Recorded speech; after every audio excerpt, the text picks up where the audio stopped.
नमस्कार दोस्तों, स्वागत है हमारा इस प्यारा सा यूट्यूब चैनल पर। तो दोस्तों, आज से हम बहुत ही महत्वपूर्ण चीज़ों को स्टार्ट करने वाले हैं और वह है इंडियन आर्मी का फाउंडेशन बैच। तो दोस्तों, ये यूट्यूब पर फ्री वीडियो होगा और पीडीएफ भी फ्री मिलेगा दोस्तों। तो ये सभी पोस्ट के लिए वीडियो है। तो आप लोग हमारे साथ डेली अगर जुड़ते हैं तो मैं आशा दिलाता हूँ कि आपका पूरा सिलेबस मैं ख़त्म करके दूँगा दोस्तों। ठीक है, तो आज से हम हिस्ट्री से स्टार्ट करने वाले हैं दोस्तों। ठीक है, फाउंडेशन बैच स्टार्ट करने वाले हैं फॉर ऑल पोस्ट के लिए, जैसे इंडियन आर्मी में जो होते हैं जीडी होते हैं, टेक्निकल होते हैं, ट्रेडमैन होते हैं और ये नर्सिंग होते हैं। ठीक है, तो आज से हम स्टार्ट करने वाले हैं दोस्तों। ठीक है, ये तभी संभव होगा जब आप और हम मिलकर मेहनत करेंगे, तो ये संभव होगा दोस्तों। ठीक है, तो आज से हम हिस्ट्री स्टार्ट करने वाले हैं। ठीक है, तो आज से हम हिस्ट्री स्टार्ट करने वाले हैं। तो पढ़ते हैं सबसे पहले आज का जो क्लास होगा दोस्तों वो है प्राचीन भारत के इतिहास के स्रोत और प्रागैतिहासिक काल। ठीक है दोस्तों, देखिए हिस्ट्री या आपको जीके जीएस बहुत ही कमज़ोर हैं, तो मैं आशा दिलाता हूं दोस्तों कि आखिरी के आप 30 से या 30 से 35 दिन या 40 दिन आप मुझे देते हैं। ठीक है, तो ये आपका डर ख़त्म हो जाएगा दोस्तों। ठीक है, तो हम आगे बढ़ते हैं। आज हम क्या पढ़ने वाले हैं? ठीक है, एक बार फिर से मैं उस बातों को दोहरा देता हूँ। आज हम प्राचीन भारत तो स्टार्ट करने वाले हैं, इसके साथ हम पढ़ेंगे कि इसका स्रोत क्या होता है। इसका स्रोत क्या है कि कैसे इतिहास को पढ़ना स्टार्ट किया, कौन बताया, कौन नहीं बताया, उसी का क्या कहते हैं दोस्तों, स्रोत कहते हैं। और साथ में हम प्रागैतिहासिक काल स्टार्ट करने वाले हैं, यहाँ से भी सवाल आता है। ठीक है, तो चलिए दोस्तों आगे बढ़ते हैं। पहले हम कुछ बेसिक नॉलेज जान लेते हैं जो काफ़ी महत्वपूर्ण है दोस्तों। इतिहास वह कहानी है जो हमें बताती है कि हमारे पूर्वजों ने कैसे जीवन जिया, क्या किया और समाज कैसे विकसित हुआ। कुल मिलाकर कहें दोस्तों तो क्या है कि हिस्ट्री क्या है, अगर कोई पूछ लिया जाए तो कह सकते हैं कि इतिहास एक कहानी है जो हमें बताती है कि हमारे पूर्वज ने कैसे जीवन को जिया, क्या किया और समाज कैसे विकसित हुआ। इसी को हम क्या कहते हैं दोस्तों, इतिहास कहते हैं। ठीक है, अगर हम कुल मिलाकर कहें दोस्तों कि अगर ठेठ भाषा में बोलें तो इतिहास से हमें यह सीखने को मिलता है कि गलतियों से कैसे बचा जाए और समाज को कैसे बेहतर बढ़ाया जाए और एक अच्छी दिशा में लिया जाए। ठीक है, तो आप समझ रहे होंगे कि जो क्या है दोस्तों, इतिहास जो है बीते हुए ही समय है। ठीक है, जिससे हम क्या करते हैं ना कि गलतियों से सीखते हैं। ठीक है, और समाज को बेहतर बनाने की प्रयत्न करते हैं, वही हमारा क्या है दोस्तों, इतिहास है। इतिहास यही है कि जो पहले घटना हुआ है गलत काम, उससे हम क्या कर रहे हैं, आज सीखेंगे, पढ़ेंगे कौन कौन गलती किए हैं और उससे हम क्या करते हैं, सीखते हैं। ठीक है दोस्तों, ठीक है, आप पढ़ेंगे तो आप चीज़ों को रियलाइज़ करेंगे कि हाँ आखिर में क्या इतिहास है। ठीक है, हाँ, और सबसे महत्वपूर्ण है दोस्तों, ये आर्मी जीडी का पूछा हुआ सवाल है। ठीक है, हल्के मत लीजिएगा। इतिहास का पिता किसे कहा जाता है? तो इतिहास का पिता हमारा हेरोडोटस को कहा जाता है। ठीक है, आर्मी जीडी का पूछा हुआ सवाल है। ठीक है, बहुत ही महत्वपूर्ण है दोस्तों, इतिहास का पिता किसे कहा जाता है? हेरोडोटस को कहा जाता है। तो आपने इतिहास जान लिया, इतिहास का पिता जान लिया। अब आते हैं कुछ यहाँ पर हमारा टॉपिक पर कि प्राचीन भारत।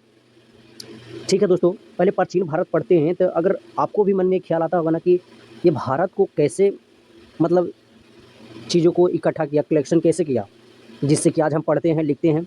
जैसे आप लोग विज्ञान पढ़ते होंगे तो विज्ञान को लाखों सालों ने उसको प्रयोग परीक्षण करके दिया, तब हम आज पढ़ते हैं दोस्तों।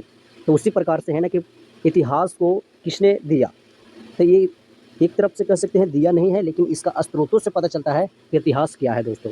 ठीक है, तो प्राचीन भारत के इतिहास के स्रोत को हम जानते हैं। ठीक है, इंडियन आर्मी। ठीक है, समझिए, पहले चीज़ों को समझते चलिएगा। ठीक है, आज हम प्राचीन इतिहास के स्रोत को जानने वाले हैं। बहुत पुराने समय की बात है, उस समय ना तो टीवी था, ना ही मोबाइल और ना ही अखबार। अब जानते हैं दोस्तों कि पहले की ज़माना में ना ही टीवी, ना ही मोबाइल, ना ही अखबार था। ठीक है, लेकिन आज हम जानते हैं कि हज़ारों साल पहले भारत में कैसे लोग रहते थे। जानते हैं कि नहीं? जानते हैं ना कि पहले कैसे रहते थे, आदि मानव लोग कैसे रहते थे, नहीं रहते थे। पहले तो टीवी, मोबाइल ये सब वगैरह नहीं था, लेकिन उसी को तो कहते हैं कि ये स्रोत कहाँ से मिला। ठीक है, तो तो भारत में कैसे लोग रहते थे ये तो हम जानते हैं आज। कैसे राजा रहते थे, ठीक है, कैसा समाज था पहले का समाज, ठीक है। अब देखते चलिए वीडियो, ठीक है। अब सवाल उठता है कि जब उस समय कोई आधुनिक साधन नहीं था तो हमें यह जानकारी कैसे मिली? हमें यह कैसे पढ़ते हैं कि ठीक है, सिंधु घाटी सभ्यता ये सब कैसे पढ़ते हैं, वैदिक सभ्यता, ठीक है, ये सब कैसे पढ़ते हैं? ना ही वहाँ टीवी था उस समय, तो ये कैसे आज का ज़माना में उजागर हुआ इतिहास, ठीक है। तो उसी चीज़ को हम आज पढ़ने वाले हैं, ठीक है। उतना महत्वपूर्ण नहीं है बट नॉलेज के हिसाब से बहुत ही इंपॉर्टेंट है, ठीक है। इतिहासकारों ने इस समस्या का समाधान ढूँढा दोस्तों, ठीक है। उन्होंने उन चीज़ों को खोजा जिनसे पुराने समय के बारे में पता चले, ठीक है। यहाँ से अब सवाल स्टार्ट होता है कि बहुत से जो इतिहासकार थे उन चीज़ों को ढूंढना स्टार्ट किया जिससे कि जो पुराने समय के बारे में पता चले, ठीक है। इसी को क्या कहा जाता है? स्रोत कहा जाता है, ठीक है दोस्तों। इसी को क्या कहा जाता है? प्राचीन इतिहास का स्रोत कहा जाता है। कुल मिला के कहें तो इतिहासकारों ने जुगाड़ किया कि कैसे हम इतिहास को जानें, ठीक है। उसी को क्या कहते हैं? स्रोत, ठीक है। प्राचीन इतिहास के मुख्य 3 स्रोत हैं दोस्तों। एक है साहित्यिक, एक है विदेशी यात्रियों के विवरण और तीसरा है दोस्तों पुरातत्व स्रोत, पुरातत्व स्रोत, ठीक है। पहला मैं पढ़ने वाले हैं दोस्तों, पहला है साहित्यिक स्रोत।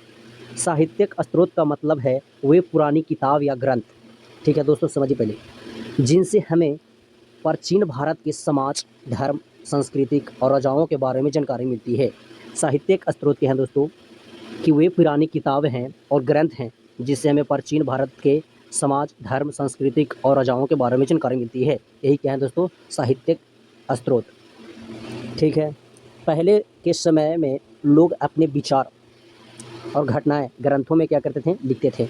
इसलिए आज इतिहासकार उन ग्रंथों को पढ़कर इतिहास की जानकारी प्राप्त होते हैं दोस्तों। देख रहे हैं ना, पहले स्रोत बता रहे हैं, समझिए कि कैसे जो इतिहास हमको मिला, जानकारी मिला और आज हम पढ़ते हैं और उनसे चीज़ों को सीखते भी हैं, ठीक है। तो साहित्यिक स्रोत मुख्य से 4 प्रकार के हैं, ठीक है, 4 प्रकार के हैं। चलिए पहला ये है वैदिक ग्रंथ। चीज़ों को हम आगे बहुत अच्छे तरीके से पढ़ेंगे बट यहाँ पर शॉर्ट वे में समझ लीजिए कि हाँ कैसे कैसे चीज़ों इतिहास मुझे मिला, ठीक है, और उस चीज़ को हम पढ़ते हैं। पहला वैदिक ग्रंथ बहुत पुराने समय की बात है कि लगभग 4000 से 5000 साल पहले भारत में लोग धार्मिक ग्रंथ थे और अपने अनुभव, ज्ञान और पूजा की तरीके ग्रंथों में क्या करते थे? लिखते थे। इन्हीं को क्या कहते हैं? हम वैदिक ग्रंथ कहते हैं। तो वैदिक ग्रंथ क्या है दोस्तों कि पुराने समय में कम से कम तो 4000 से 5000 साल पहले की बात है दोस्तों। सब बहुत क्या थे? धार्मिक लोग थे, ठीक है। अपना जो अनुभव था, ज्ञान था, जो पूजा के तरीके थे वो सब कहाँ लिखते थे? ग्रंथ में लिखते थे, ठीक है। आइए, मुख्य रूप से 4 प्रकार हैं, हम आगे भी पढ़ने वाले हैं इसको बट यहाँ पर देख लेना। ऋग्वेद सबसे पुराना वेद है, याद रखना, मोस्ट इंपॉर्टेंट है दोस्तों। पूछा जाएगा कि सबसे पुराना वेद ऋग्वेद, इसमें मंत्र और स्तुतियाँ ये सब वर्णन है, ठीक है। आप चीज़ों को दृष्टि से देखते जाइए, ठीक है। आर्यों ने इसे अपनी धार्मिक प्रार्थनाओं और देवताओं की स्तुति के लिए लिखा है दोस्तों, ठीक है। इंपॉर्टेंट फैक्ट समझिए, इसे पढ़कर हम उस समय के समाज को और धर्म को समझ सकते हैं, ठीक है। दूसरा है दोस्तों सामवेद।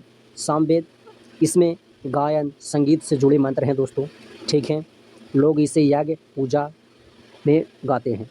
देखते होंगे आज भी हैं जो यज्ञ पूजा करते हैं ना, वो सब कहाँ से वर्णन हैं? सब हैं सामवेद से सीखे हैं, ठीक है। इंपॉर्टेंट फैक्ट जान लीजिए, यह वेद हमें बताता है कि संगीत और संस्कृतिक उस समय कितनी महत्वपूर्ण थी, ठीक है दोस्तों। चीज़ों को देखते चलिए, ठीक है। इस पीडीएफ को लेने के लिए आप मेरे मोबाइल नंबर पर SMS कर सकते हैं, मैं आपको फ्री ऑफ कॉस्ट दे दूँगा, ठीक है। 62 059 32 015 पर SMS करना, मैं PDF डाल दूँगा, ठीक है। तीसरा है दोस्तों यजुर्वेद। इसमें यज्ञ करने के नियम लिखे हैं, ठीक है। जो यज्ञ करते हैं ना, हाँ, यह पूजा और अनुष्ठान की विधि बताता है। इंपॉर्टेंट फैक्ट समझिए, यजुर्वेद से पता चलता है कि धार्मिक अनुष्ठान बहुत ही संगठित तरीके से होते थे, आज भी होते हैं। जैसे आप देखते हैं कोई शादी होते हैं, कौन सा नियम होता है वो मुझे भी नहीं पता है बट हाँ होता है। तो ये कहाँ से लिया गया है? यजुर्वेद से, ठीक है। अथर्ववेद दोस्तों, इसमें जादू, औषधियाँ, जीवन की समस्याओं का समाधान, देखना जादू टोना, ये सब अथर्ववेद से सीखे हैं लोग, ठीक है। यह वेद हमें बताता है कि लोग बीमार, शत्रु, जीवन की परेशानियाँ से कैसे निपटते हैं, ठीक है। वो दिक्कत है दोस्तों।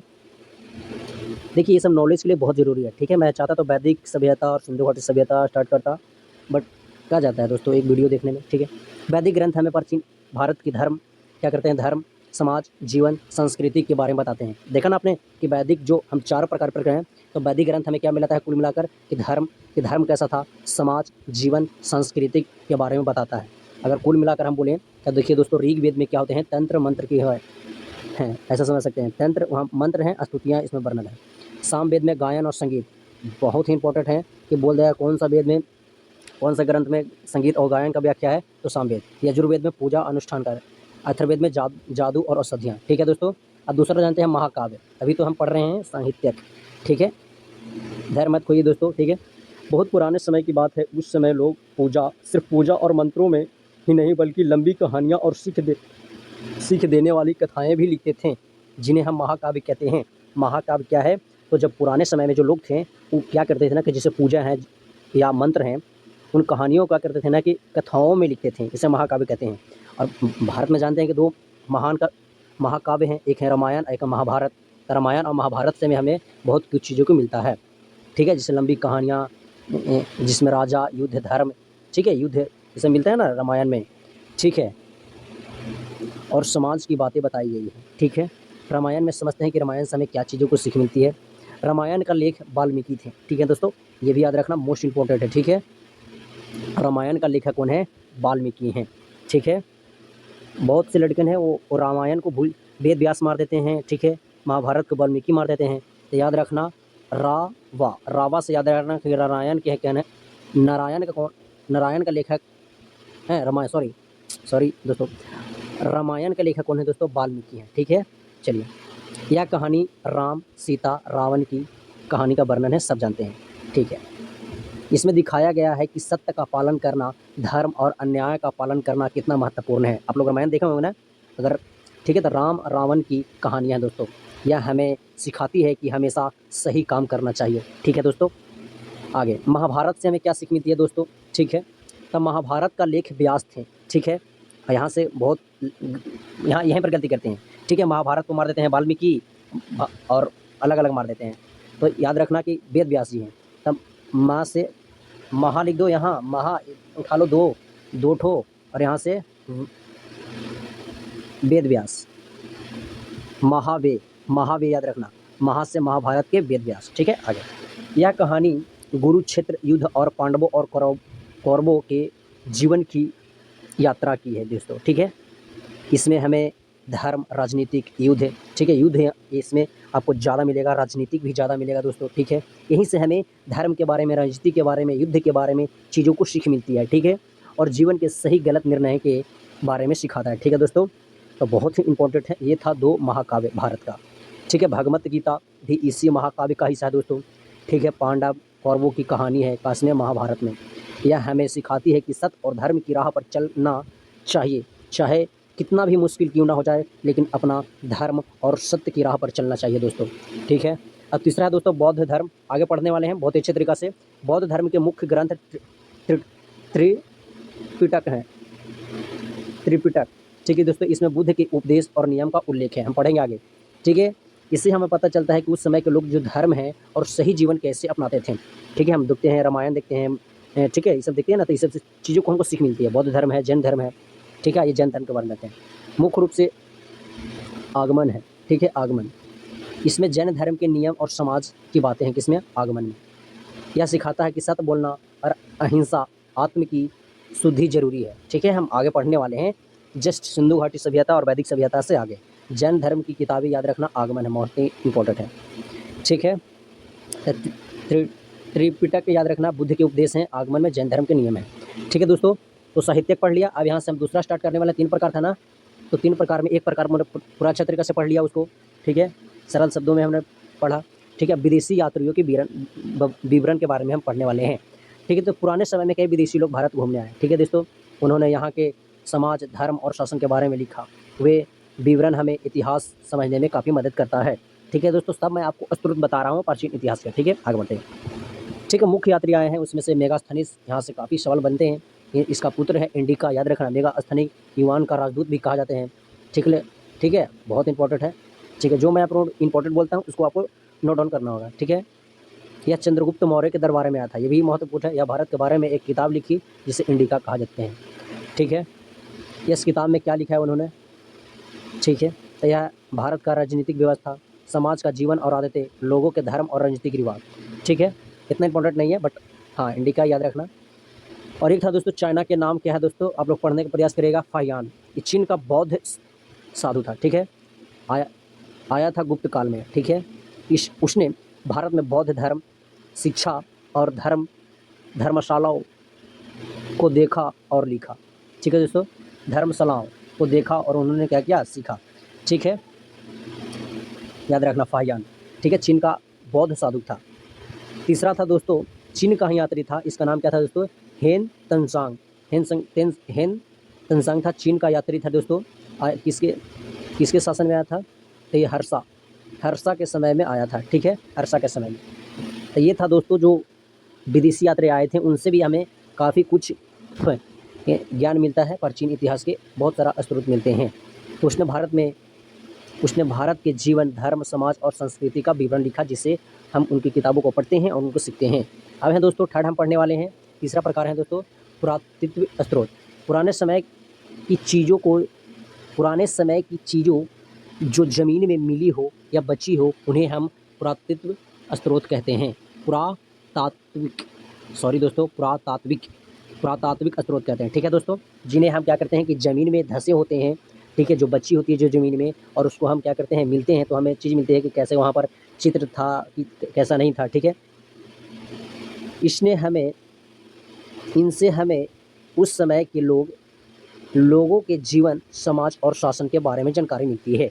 तो पुरातात्विक स्रोत क्या है दोस्तों? कि पुराने समय की चीज़ों जो ज़मीन में मिली हो या बची हो, उन्हें हम पुरातात्विक स्रोत कहते हैं। इनसे हमें उस समय के लोगों को क्या मिलता है? जीवन कैसा था, समाज कैसा था, शासन के बारे में पढ़ेंगे। आपको ये जो पुरातात्विक स्रोत हैं, वो सिंधु घाटी सभ्यता को आप पढ़िएगा ना, तो वो बहुत ही आपको अच्छा तरीके से समझ में आएगा। ठीक है, आइए दोस्तों, पुराने समय की चीज़ों जो ज़मीन में मिली हो दोस्तों या बची हो, उन्हें हम क्या कहते हैं? पुरातात्विक स्रोत कहते हैं। इनसे हमें उन समय के लोगों को, अरे ये तो पढ़ लिए ना। हाँ, अब यहाँ से देखते हैं इसका मुख्य स्रोत कहते दोस्तों, जैसे ज़मीन में दबे रहते थे सिक्के, तो पुराने राजाओं को समय बनाए गए थे। ठीक है, ये सिक्के बताते थे कि उस समय के जो राजा कौन था और उसका अर्थव्यवस्था, इकोनॉमिक्स कैसा था। ठीक है, दूसरा है शिलालेख। ठीक है, आप सिर्फ पढ़ते जाइए, आगे पढ़ेंगे। ठीक है, पत्थर या स्तंभ पर खुदाई करके लिखे गए संदेश था दोस्तों। उदाहरण जैसे अशोका के आदेश दिखाते हैं कि शासन और धर्म कैसा था उस समय। ठीक है, मूर्तियाँ और बर्तन, बहुत से स्रोत हैं जो हमें मिलती है इतिहास का जानकारी, तो वही हम पढ़ रहे हैं बस। मूर्तियाँ और बर्तन, पुराने मंदिर, मूर्तियाँ और बर्तन, ठीक है, बताते हैं कि लोग कैसे रहते थे, उसका कला संस्कृति कैसा था। ठीक है, अगर आसान भाषा में बोलें तो ज़मीन और स्मारक से मिली चीज़ों को क्या कहते हैं? पुरातात्विक स्रोत। ठीक है दोस्तों, जो ज़मीन में धंसे हैं उसे क्या कहते हैं? पुरातात्विक स्रोत। ठीक है, इनसे हमें पुराने समय के राजा, समाज, संस्कृति को समझ सकते हैं। ठीक है, तो यहाँ तो कंप्लीट हो गया दोस्तों। ठीक है, अब यहाँ से हम पढ़ने वाले हैं प्रागैतिहासिक काल। ठीक है, इसमें क्वेश्चन था दोस्तों, बट क्वेश्चन कहाँ गया? चलिए दोस्तों, यहाँ से हम प्रागैतिहासिक काल पढ़ने वाले हैं। ठीक है, यहाँ से सवाल बनते हैं। ठीक है, आइए, प्रागैतिहासिक काल पहले समझ लेते हैं क्या है। तो प्रागैतिहासिक काल का मतलब है इतिहास से पहले का समय। ठीक है, यानी जब लिखित भाषा नहीं था, उस समय लिखित भाषा नहीं था। ठीक है, इस समय की जानकारी हमें हड्डियों, पत्थरों, गुफाओं, औजारों और चित्रों से मिलती है। इस काल में लोग शिकारी करके और फल फूल ये सब वगैरह खाने के लिए जीवित रहते थे। ठीक है, कुल मिला के कह सकते हैं आदि मानव। ठीक है, आइए आगे, पाषाण युग क्या है समझ लेते हैं। इनसे पत्थर का युग भी कहते हैं, इसे पत्थर का युग भी कहते हैं, क्योंकि इस समय लोग पत्थर के औजारों बनाकर काम करते थे। ठीक है, इसलिए इसे पत्थर युग भी कहा जाता है। इसको 3 भागों में बांटा गया है, पढ़ते हैं 1 बाय 1 करते हैं। ठीक है, पहला है दोस्तों पुरापाषाण काल। ठीक है, पुरापाषाण काल। ठीक है, पुरापाषाण, देखिए दोस्तों, यह पाषाण युग का सबसे पहला और पुराना चरण है। ठीक है, याद रखना, काफ़ी इंपॉर्टेंट है ये। ठीक है। लोग अभी खेती और अस्थाई घर नहीं बनाते थे। जो लोग थे जो इस समय जो है पुरापाषाण काल में, वो इस समय ना खेती करते थे और ना ही अस्थाई घर नहीं बनाते थे। अस्थाई घर कहने का मतलब है कि जैसे हम लोग क्या करते हैं कि एक घर बनाते हैं और इसी में रहते हैं, लेकिन उस समय ऐसा नहीं था। खन यहाँ रुकते थे तो खन यहाँ रुकते थे, खन यहाँ रुकते थे, खन यहाँ रुकते थे यहाँ। तो उसका अस्थाई घर नहीं था कुल मिलाकर, ठीक है। इसे शिकारी युग भी कहा जाता है क्योंकि इस समय मानव ने जीवन जीने के नए तरीके अपनाए। मुख्य रूप से उन्होंने क्या किया, शिकार किया, फल फूल इकट्ठा किया और खाते थे और जीवन को व्यतीत करते थे, ठीक है। इन्होंने आग का खोज भी इसी काल में हुआ है, नवपाषाण काल में, पुरापाषाण काल में। मानव ने आग का उपयोग करना सीख लिया। आग से खाना पकाना, सुरक्षा और गर्मी पाने में मदद ली, ठीक है। पत्थर और औजारों का उपयोग, ठीक है दोस्तों। लोग क्या करते थे ना कि पत्थर से साधारण औजार बनाते थे। जैसे पत्थर का चाकू, भाला और नुकीला पत्थर क्यों बनाते थे, क्योंकि उन्होंने क्या करते थे, शिकार करते थे। इसलिए इसे शिकारी युग भी कहा जाता है, ठीक है। हथौड़ा या हथियार बनाते थे। ये औजार शिकार काटने और रक्षा में काम आते थे। रक्षा के लिए और शिकार करने के लिए औजार बनाते थे। तीसरा है दोस्तों इसका आवास। गुफाएं या अस्थाई आश्रम में रहते थे। कोई गुफा है तो गुफा में रह लिए एक दिन के लिए, या आश्रम है तो कोई आश्रम में रुक गया, लेकिन इसका अस्थाई था, ठीक है। ये यहाँ पर रुके तो फिर कल यहाँ पर रुक जाएंगे, फिर यहाँ पर रुक जाएंगे, ऐसा था। अस्थाई घर नहीं था क्योंकि वे लोग शिकार के तलाश में इधर उधर घूमते थे, ठीक है। आगे मध्यपाषाण युग पढ़ते हैं, ठीक है। अब आइए, यह समय पुरापाषाण और नवपाषाण के ठीक बीच में है। जीवन, शिकार, मछली पालना, थोड़े अस्थाई गाँव। जो पुरापाषाण काल में क्या थे दोस्तों कि ये अस्थाई था, ठीक है। इसका कोई अस्थाई घर नहीं था। यहाँ थोड़ा सा अस्थाई हुआ है और मछली पकड़ना स्टार्ट किया है और शिकारी तो ये कर ही रहे हैं, ठीक है। औजार छोटे और तेज पत्थर के चाकू, भाले, मछली पकड़ने के लिए कुछ भी चीज़ नहीं हुआ, बट हाँ यहाँ पर मछली पकड़ना शुरू किया और थोड़ा अस्थाई रहने लगे, ठीक है, ठीक है। आवास, गुफाएं और अल्प अस्थाई घर, ये तो मैं बता दिया। खोज, उन्नत औजार, उन्होंने काफ़ी अच्छा औजार उन्होंने खोजा। जंगल और नदी के पास रहना आसान, जंगल और नदी के पास उन्होंने रहना स्टार्ट किया। आप जानते हैं दोस्तों नवपाषाण काल, ठीक है। इसे क्रांति युग भी कहा जाता है। क्यों कहा जाता है, समझिए क्यों कहा जाता है। क्यों, इस युग को मानव ने जीवन में महान बदलाव किए, ठीक है। क्या किए समझिए। घर बनाना, सबसे पहले इन्होंने घर बनाया। अब जानते हैं कि पहले अस्थाई घर था, घर नहीं बनाते थे। आज यहाँ रहे तो कल यहाँ रहेंगे। क्यों, क्योंकि ये शिकारी के लिए इधर उधर क्या करते थे, टहलते रहते थे, ठीक है, ऐसे था। तो उन्होंने घर बनाया, अस्थाई रहना चालू किया, ठीक है। लोग अस्थाई घर और गाँव बनाने लगे, ठीक है। यह मानव जीवन में पहली बार हुआ, ठीक है।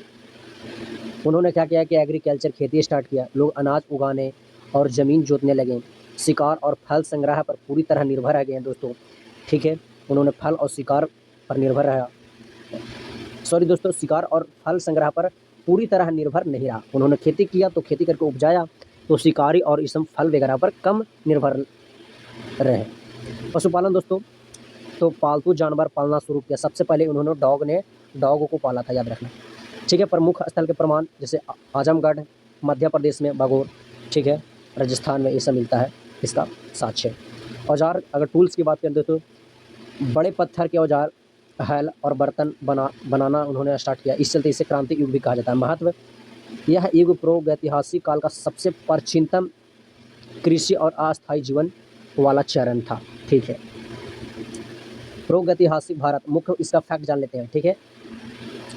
भारतीय पुरातत्व का पिता किसे कहा जाता है, तो अलेक्जेंडर कनिंघम को कहा जाता है, ठीक है, स्टार कर लीजिए।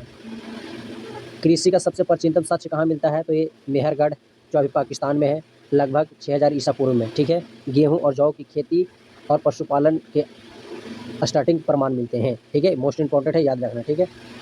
जो मैं कहता हूँ ना उसको आप मोस्ट ही कर लीजिए, ठीक है। भारत का चावल का सबसे पहले पुराना साक्ष्य कहाँ मिलता है, तो कुलडीहवा में। कहाँ, कुलडीहवा, जो उत्तर प्रदेश में पड़ता है। चावल की खेती के लिए सबसे पहले प्रमाण मिलता है कुलडीहवा में, ठीक है।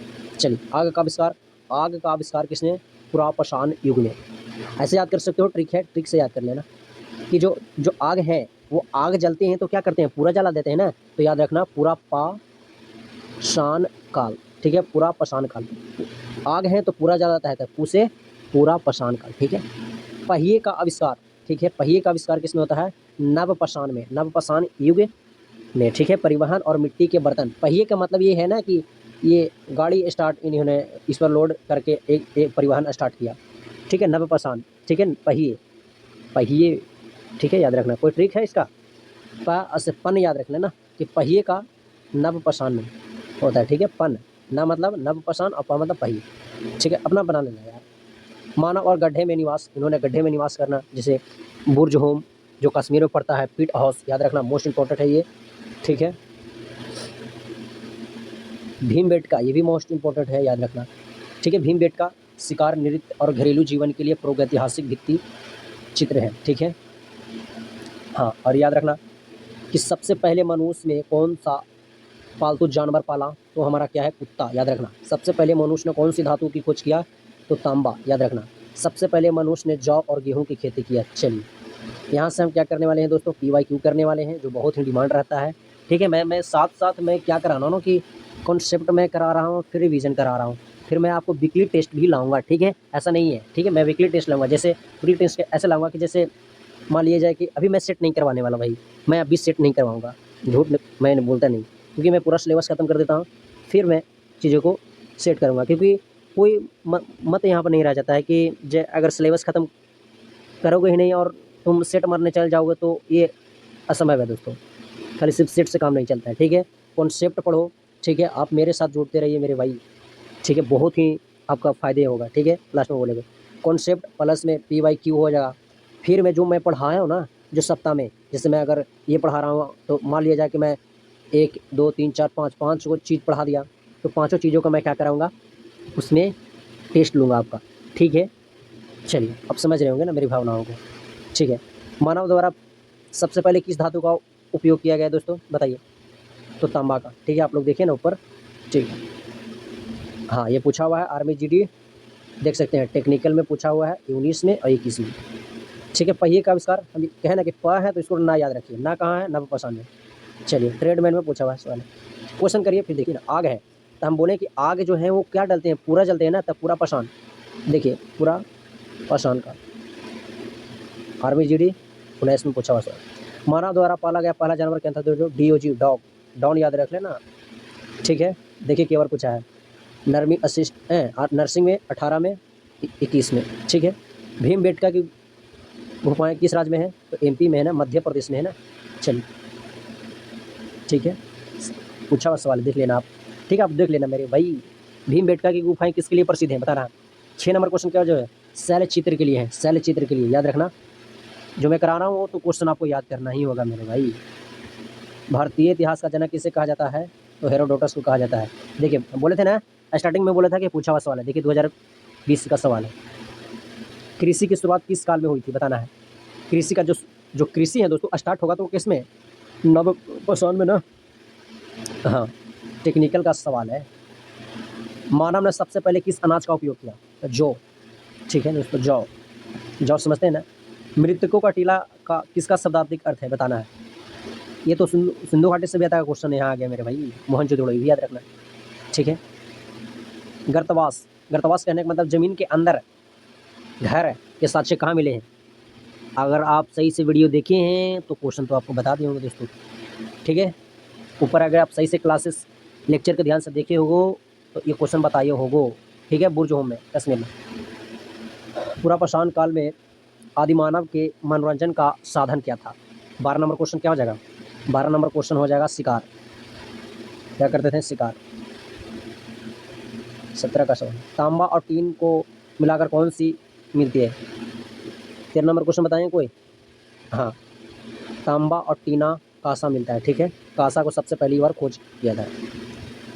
माइक्रोलीथ, छोटे पत्थर के औजार किस काल को कहा जाता है, ये भी याद कर लेना मेरे भाई। चलिए 14 नंबर क्वेश्चन बताइए, मध्य पाषाण काल में, कहाँ, मध्य पाषाण काल में। भारत का राष्ट्रीय मानव संग्रहालय कहाँ है, भारत में राष्ट्रीय मानव संग्रहालय कहाँ स्थित है। 15 नंबर क्वेश्चन क्या हो जाएगा, तो राष्ट्रीय मानव संग्रहालय भोपाल में। Army assistant. मनुष्य में अस्थायी निवास की प्रवृत्ति किस काल में विकसित हुई है? मनुष्य में अस्थायी निवास की प्रवृत्ति किस काल में, बताइए, बिना ऑप्शन के बताइए आप लोग। मनुष्य में अस्थायी निवास कहाँ होगा भाई? नवपाषाण में होगा मेरे हिसाब से। हाँ, क्योंकि इसी में तो सब घर बनाना स्टार्ट किया था ना। चलिए, ऑप्शन नंबर बी इसका करेक्ट जवाब हो जाएगा, देख लेना आप लोग। ठीक है, 16 नंबर क्वेश्चन सही है ना? हाँ सही है मेरे भाई। भारत में प्राचीनतम चावल की प्राचीनतम सच कहाँ मिलता है, बताना है। तो 17 नंबर क्वेश्चन क्या हो जाएगा? कुलडीवा। सही है ये, चावल का सच। हाँ सही है, सही, कुलडीवा। आधुनिक मानव, क्या दोस्तों, आधुनिक मानव का उदय कब हुआ था? आधुनिक होमोसेपियंस का उदय कब हुआ था, बताना। 18 नंबर क्वेश्चन। तो उच्च पुरापाषाण काल में हुआ। भारत में मनुष्य का सबसे पहला प्रमाण कहाँ मिला? मनुष्य का सबसे पहला प्रमाण कहाँ मिला? 19 नंबर क्वेश्चन क्या हो जाएगा? क्या हो जाएगा? नर्मदा घाटी। फिर से पढ़ लेना क्वेश्चन को कि भारत में मनुष्य का सबसे पहला प्रमाण कहाँ मिला? नर्मदा घाटी। ताम्रपाषाण युग को और क्या कहा जाता है? ताम्रपाषाण युग के 20 नंबर क्वेश्चन क्या हो जाएगा दोस्तों? चिल्कोलैथिक। चलिए ठीक है, आप लोग वीडियो को पॉज करके 2 बार क्वेश्चन को पढ़ लेना जिससे कि याद रहे। और आप पीडीएफ के लिए मेरे चैनल में या कमेंट बॉक्स में कर देना, मैं वहाँ से आपको कर दूंगा, या मेरे नंबर पर कर लेना। नंबर फिर से लिख देता हूँ मैं, 6209932015। ठीक है, मैं डाल दूँगा। ठीक है, आइए। ठीक है दोस्तों, मेरे हिसाब से यहाँ तक ख़त्म हुआ आपका क्लास। तो इतिहास को जानना केवल अतीत को समझना नहीं है, यह वर्तमान और भविष्य को समझने की कुंजी है दोस्तों। ठीक है, तो इतिहास बहुत ही इंटरेस्टिंग चैप्टर है। अगर इंटरेस्टिंग चैप्टर नहीं है तो मैं आपको ये चैप्टर को इंटरेस्टिंग चैप्टर बना दूंगा। ठीक है, और लास्ट में मैं यही कहूँगा कि तो अगर वीडियो पसंद आए तो वीडियो को लाइक कर देना, सब्सक्राइब कर देना और अपने दोस्त को शेयर भी कर देना।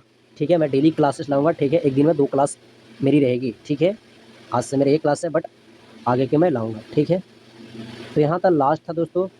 तो thank you for watching the video. ठीक है दोस्तों, तो मिलते हैं अगली वीडियो में। अगली वीडियो होगा सिंधु घाटी सभ्यता और वैदिक सभ्यता, और वो भर के सवाल आते हैं। तो चलिए मिलते हैं नेक्स्ट वीडियो में, तब तक के लिए धन्यवाद। मन लगाकर पढ़ाई करते रहिए।